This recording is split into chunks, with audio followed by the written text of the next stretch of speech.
बापा माँ को मृत्यु पर श्रद्धा करने श्राद्ध नुहे। आम शास्त्र कहूँ मृत्यु पर जो कम करा जाए सेगुड़िक हूँ परंपरा लोक देखाणिया।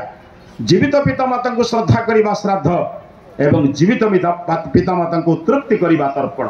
से कौन चाहूँगी कौटी जावाक चाहूँगी कि दान करने चाहूँगी कि कौन करने को चाहूँगी जो पुत्र कन्या माने तांकर मन कथा को बुझी तृप्त करती ताहा ही प्रकृत तर्पण। पानी रे बसी पानी उठेबा हाथ बड़े नदी रे पसी पानी उठेबा को तर्पण कह जाए ना। कारण शरीर तो पोड़ीदेले आमे आत्मा तो ता गति गला पाइला किए जीवित अवस्था अंततपक्षे चेष्टा कर तांको मुहरे हस फुटेबा खुशी रे रहिबा पई।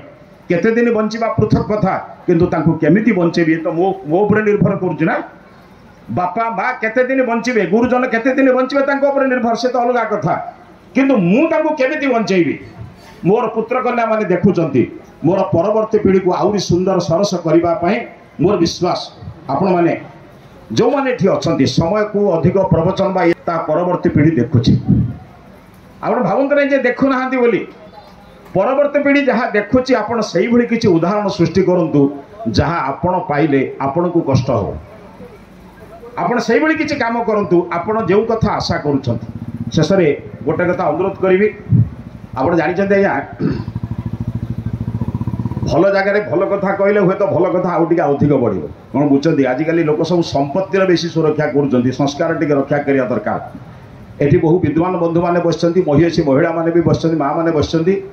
मु गोटे अनुरोध करी आपण अंचल जो माने जीवित पितामाता को कष्ट दौरान आपण जानती ना कहवा दरकार नहीं जानती जानती ना जानती ना से बापा माँ भर जड़े कहीं मरीगला जिते ता पुओ धड़ा वस्त्र पिंधि कांधरे चदर पकई हाथ में गंगा कार्ड धरी आसी कह मौसा मो बापांकर कि माँ देहांत हो तारीख में एकादश आपन टे आम घर को भोजन करने को जी कि प्रसाद पाइबा जी आपण भितर 5 जन लोक जब हाथ जोड़ी कहे बाबूरे जीवित अवस्था तो पितामाता को जो कष्ट देचु तो घरे खाइले मोर आत्मा अपवित्र हम तो घर को मुझे जापरि ना।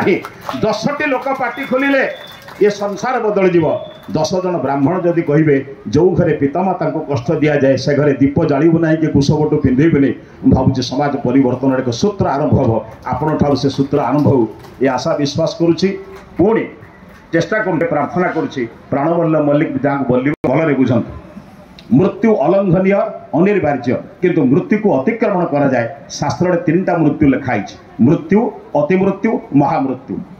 वेद गोटे मंत्र अच्छी वेदाहमेतम पुरुषंग महांतम आदित्य वर्णम तमसा परस्तात् तमेव विदित्वा अतिमृत्यु में मृत्यु को अतिक्रमण करा जाए पारे केमिति ना जीवित अवस्था एभली सुंदर काम कले अर्थ तमें किसी लोकंकर मृत्यु करदेव कौन अज्ञान मृत्यु अन्याय मृत्यु अभाव मृत्यु विभिन्न प्रकार जो दुख माने माने कुसंस्कार मृत्यु एक मृत्यु जो माने करिसेंती समाज रे ज्ञान बल सेवा बल कार्य बल से माने अन्य मानकर मृत्यु को अतिक्रमण करिसेंती। शेष रे महामृत्यु जो मृत्युर मृत्यु हो जाए मृत्यु पर आउ मृत्यु हुए नाही।